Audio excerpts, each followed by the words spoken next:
ஆச்சி அதிரசமா விடுங்க, கையில தட்டி சூடான எண்ணெயில பொரிச்சா அதிரசம் ரெடி.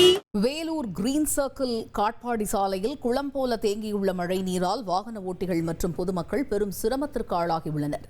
இதுகுறித்த கூடுதல் தகவலை செய்தியாளர் பிரபாகரன் வழங்கிட கேட்கலாம். பிரபாகரன், தற்பொழுது சூழ்ந்திருக்கக்கூடிய மழை நீரை அகற்றக்கூடிய பணிகள் எந்த கதியில் நடைபெறுகிறது? வணக்கம். வேலூர் மாநகரோட மைய பகுதியாகவும் முக்கிய பகுதியாகவும் இருக்கிறது தான் இந்த கிரீன் சர்க்கிள்.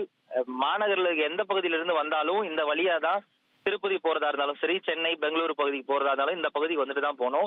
இதுல இந்த காட்பாடி சாலையில பார்த்தோம்னா நேற்று முன்தினம் தான் வேலூர் மாநகர் பகுதிகளில் மட்டும் இல்லாம புறநகர் பகுதிகளிலேயும் மழை பெய்ஞ்சிருந்தது. இருந்தாலும் நேற்று மழை இல்லாத சூழலையும் நேற்றுக்கு முன்தினம் பெய்த மழை தண்ணீர் அந்த சாலையில தேங்கிறது நம்மளால காட்சிகளை பார்க்க முடியுது.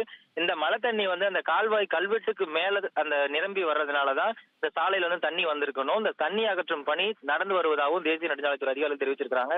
இந்த பணியானது அடுத்த 6 மணி நேரம் வரைக்கும் இந்த ராட்சத பம்பு மூலம் வெளியேற்றும் பணியானது நடத்தப்படும் அதிகாரிகள் நமக்கு தகவல் சொல்லியிருக்கிறாங்க. விரிவான விவரங்களை வழங்கியமைக்கு நன்றி பிரபாகரன். ஆச்சி அதிரசமா விடுங்க, கையில தட்டி சூடான எண்ணெயில பொரிச்சா அதிரசம் ரெடி.